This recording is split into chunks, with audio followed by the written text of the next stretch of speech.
Catus Max is here. This time another free promotional product from Vevor. This is their smaller size SDS Max rotary hammer. They have two SDS Maxes, and then the next size down is their big SDS Plus. This still has twice the power of their large angle type SDS Plus at 10 joules of energy, about 7 foot-pounds. But that is down from the 25 joules of energy or 18 foot-pounds that the big one has. But there's also another big difference. This thing's like 15 or 20 pounds lighter. And when it comes to tools like this, I'm all for larger tools and more power, but this thing already is like 15 pounds or so. And then you add the mass, high mass of an SDS Max bit to it, and they already start getting pretty heavy, so you can't always go with the biggest of tools just because they just become prohibitive. This also spins faster, 550 RPM versus 350 RPM. They're both powered by about the same size motor. Oddly enough, all over online Vevor is saying 1600 watts, but right on the back of the tool, we've got 1500 watts. Other than that, it is much more cost effective. I think on Amazon the price is, depending on discounts and stuff, it's around $120, $130 for this, where it's between $165 and $200 for the larger one. But once again, this would be much more optimized if you're doing heavy chipping work, where you want something that can bust up brick and that kind of stuff with more authority than an SDS Plus and just heavier duty 18mm SDS Max tooling. Yet you don't want to break your back with the large rotary hammer or one of those demo hammers, because those things get pretty big. So being more budget, the big one is a double case design where they have the whole motor and hammer case, and then they have a whole shell that goes around that. This is more traditional. We do have an all metal upper portion. Fortunately, they have learned to put in gaskets to try to keep some of the oil and grease in there. It does come with a wrench where you can easily re-add grease to it. Probably the biggest wear item I'd be concerned about is since these are by nature working around concrete and cementitious areas, you're always going to be setting this down. Most people are right-handed, so they'll be setting it down like that, getting drug around. So there's going to be a lot of wear on these two bosses, and I would have kind of liked to see a little bit more buildup of material. But for the price of these, you can easily end up spending far more than the value of the tool just on like a chisel and a few bits. Once again, these are also the kind of tools I recommend actually buying off of Amazon, because you have that easy 30-day return window, and just to buy the tool when you need it. That way, when you first get it, you can put it through its paces, put some good use on it. So if you have one that has some issues, you can just return it and swap it out easily. Like with any kind of equipment, electrical or mechanical, things that are going to fail from a defect usually do so very quickly, and then if they make it past that kind of initial little break-in period, then they're going to be fairly reliable. And for the cost of this doesn't have to do much work. Remodeling, getting rid of a fireplace, breaking up the brick, removing tile, thick stucco on walls. This is going to be real nice. And one of the advantages to going with an SDS Max is that you just have a huge variety. You can go to look on Bosch's page on Amazon, and there's like 20 different various styles and types of chisels and spades and shovels and just all sorts of stuff. And of course, SDS Max is designed to drive just with a little bit more force. Now, SDS, this quick change system, was actually invented by Hilti, but early ones, both SDS Plus and SDS Max, the bits were driven just via the locking slots. Now, in an SDS Max, it's actually a kind of a wide bar, where it's just a single ball bearing on the SDS Plus. What Bosch did is realize that was just not reliable enough, not durable enough. So Bosch is who added these splines here and called it SDS Max and SDS Plus and SDS Max to take a lot of the rotational loads, so that the whole locking mechanism doesn't get quite punished so much, and so that the receivers last longer. Due to the nature of them having bar type retention rather than ball bearing, there is no SDS Max that you can just shove the bit in and it automatically locks. Maybe Bosch has figured that out, but it's only SDS Plus in my experience where you can just push the bit in and rotate it and lock it in. You always have to pull the collar when it comes to an SDS Max. But for the cost of it, you know, a high quality, you know, this is, I think, a Milwaukee or a Bosch bit. A bit like this, 18-inch by 1-inch, will probably set you back anywhere from, depending on the exact brand and whether you get it retail or try to order it for the cheapest price, these can be $30 to $50 just for one bit. Maybe, and you'd use a 1-inch bit if you're running some conduit or something through some stone or concrete walls. And that's why I mean you're at a point here where you'll quickly spend more money on tooling than you will actually on the power tools. Once again, this only has to, you know, if this drilled 100 holes with this 1-inch bit, even 50 of them, it probably just had paid itself off.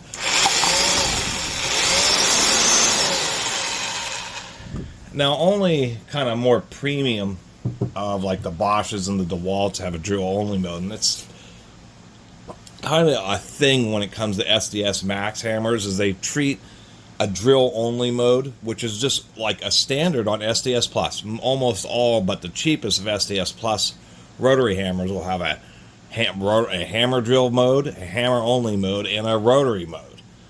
But when it comes to SDS Max, that's like having that drill-only mode is very rare. They say if you're running diamond grit core bits, you should get it in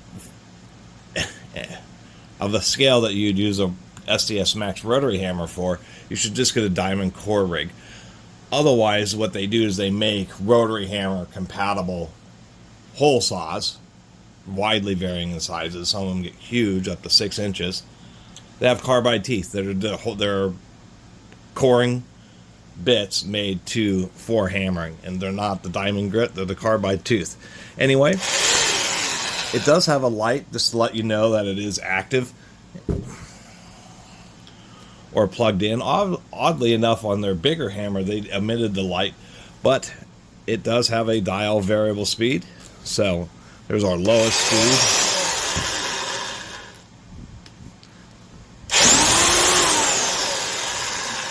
It's actually pretty aggressive. Now, this, I think, is just a slightly older style, just because, I mean, it has plenty of ventilation. The motor will stay cool, but the vents just go 360 degrees around it. So if you're sitting and your face is up in this position, the way the air kind of hits this lip, and this vent kind of shoots air right up into your face. Where on their larger one, they had realized that, and actually the vents are blocked off, and they're specifically designed to blow out towards the right-hand side. So I think that's a little odd. Otherwise, it seems pretty solidly built. Those are actually grade 12.9 socket head cap screws that are holding it all together. So that's all halfway decent, especially for this. You know, a hammer like this is $300 to $500 from one of the pro brands. And it does have at least a hammer-only mode. We have if you're using chisels, you kind of want to be able to adjust which way the blade is, and so that's what these extra modes are for, is just to kind of free it up so you can get it in the right position, and then you can lock it in. Let me put in the bit here.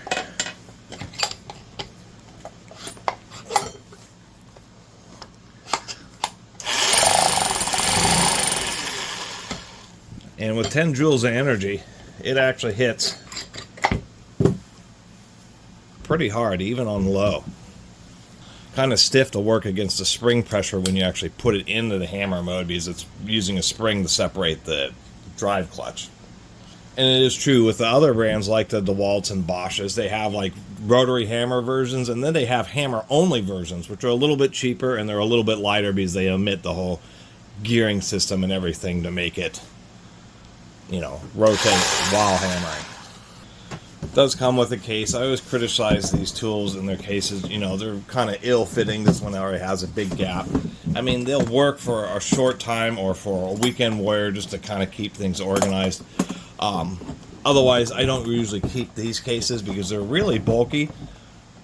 And like here, it's just an in-molded plastic webbing for the hinge. And on something this heavy, this bottom of this case is just going to get beat up, and that's going to end up getting torn. So since it's only a budget case, I tend not to keep them because it's just so much extra bulk and it's going to end up falling apart anyway. Some tools I do, some tools I don't. Other than that, that's kind of the deal. This is a viable option for occasional use when you just want something that's like something that can do chipping and drilling holes, but just has a bit more grunt and a bit heavier duty, bit heavier duty tooling and a little bit more power for stronger work, but without being something so big like the bigger SDS Max or a demo hammer where it's really backbreaking. This is about the weight where you could really do a lot of work with it and still get a decent amount of power, especially if you're doing stuff like horizontal kind of work or anything like that. Since it's super cool to drill with wood with SDS Max rotary hammers, I'm going to go ahead and do that here.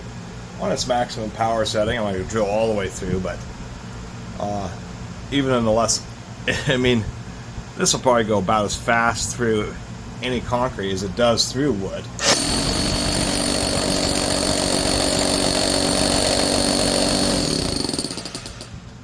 Actually, probably faster just because the wood has a harder time breaking up. Now, what I'm noticing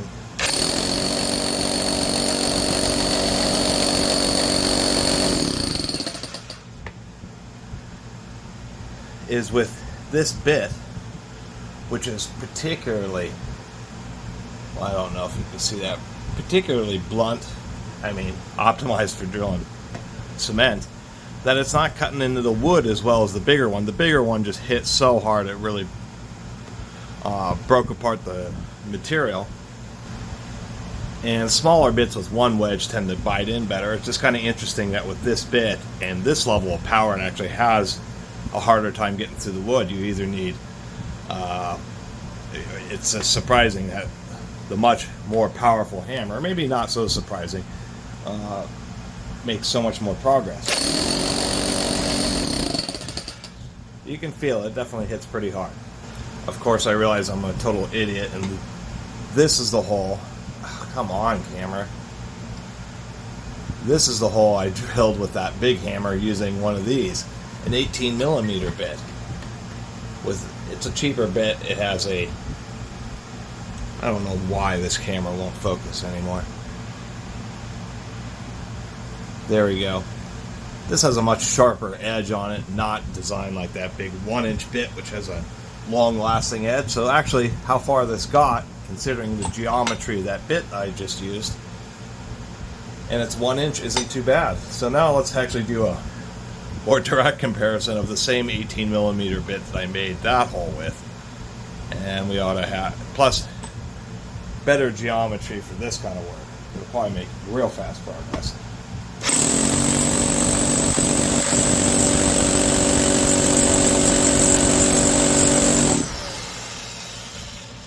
And indeed, it does make much better progress. I knew, I was like, wait a minute. What's up with that hole? No, I just was totally forgot what bit I had used. It does have a spring-loaded handle, which actually does move, but still, a lot of vibration. Just because it's hitting pretty hard and pretty quickly. So as I was looking at the block of wood, I went back and looked at my other video, and both this small and the larger one come with one bit and one bull nose. But I assume they both came with the 18 because the larger 25 joule hammer came with this 18mm bit. So I put them both together because I assume they both came with the same bit. For some odd reason, the smaller hammer came with a 22mm bit. And so it explained why even this bit seemed just not to go quite as deep as quickly as I was expecting, because it too was also 4mm. I mean, more than a 1/16 of an inch larger. And I find that hilarious that the 18 mils included with the big hammer and the 22 mils included with the small hammer. I think they got that backwards, and they must have, at least I would assume they would have meant to have included the 22 with the big hammer and the 18 with the smaller hammer. So that's my little video about this. When it comes to percussion hammers, actual percussion hammers rather than hammer drills, It all depends on just the material that you're hitting. You're digging up rock or shale or hard clay. It all reacts differently, and kind of why I like testing these in wood, because wood absorbs energy. It's fibrous. It's actually tough to drill through. You really need a lot of hammering energy to make it work. And at those speeds, it's going to be equivalent to some pretty strong concrete, not just basic concrete that, you know, sidewalk sections or something made out of, but actually, you know, higher strength structural concrete. And that's kind of the deal. I mean, this, you know, once again, trying to get through brick and cinder block and pulling up tile work or, you know, that type of stuff, provide you with pretty much the power that you need in a still kind of wieldable, package that's reasonably sized and has a reasonable amount of weight. And once again, for the cost of this thing, it really is pretty cost effective. I like seeing the gaskets in it, and once again, it's like one of those calculated things. How much is it going to cost you to rent? Would you like to own one, because you may occasionally have other projects? Doesn't take much for one of these to pay themselves off, and it's kind of handy, and you may end up with somebody, a family member, neighbor, who may want to borrow it, and there you go. It'll get even more use out of it. The great thing about neighbor loan fodder is, you say, I have a SDS Max hammer, and but you got to buy the bit, and I'll loan you the tool, but you got to give me the bit afterwards as rent, as a courtesy for loaning the tool. And then you can get free accessories. Anyway, thanks for watching.